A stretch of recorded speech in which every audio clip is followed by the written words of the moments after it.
Now, the question is, should we put our money in a junior cash ISA or should we be putting our money in a stock and shares ISA? Essentially, the question is, should I put my money in savings accounts? Cash ISA account would be like a savings account. The only difference between a traditional savings account and that is with your junior cash ISA, that's a tax efficient one. So the earnings, the interest you gain on that will be tax free. Or stock and shares ISA, which is an investment account. And the difference between that and your regular investment is also that your dividends, your capital appreciation, all of that is protected from taxes. So should you be investing or should you be saving? I'll let you make that decision. I'll let you determine that for yourself. But what I would do is I'll give you an illustration that might help you make that decision. So imagine that you had 9,000, which is the maximum amount, maximum tax-free allowance. So imagine you had put in that 9,000 into a junior cash ISA account 18 years ago for your child. And your hope is that your child will be able to use that money to fund their university degree or as deposits to purchase their first home. What you find is that money, that £9,000, will be worth around maybe £7,000 in real terms after adjusting for inflation.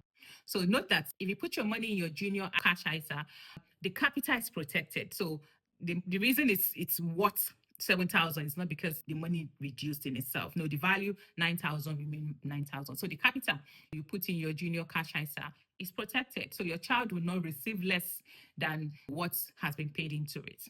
And so what you find is that a lot of courteous savers, junior cash ISA is very popular with them because your capital is protected.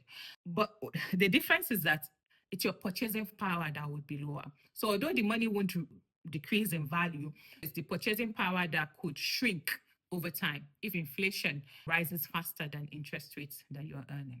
So what your child will be able to afford with the money when they eventually turn 18 could be less. And that's why I'm going to be talking a lot more around junior stock and shares ISA.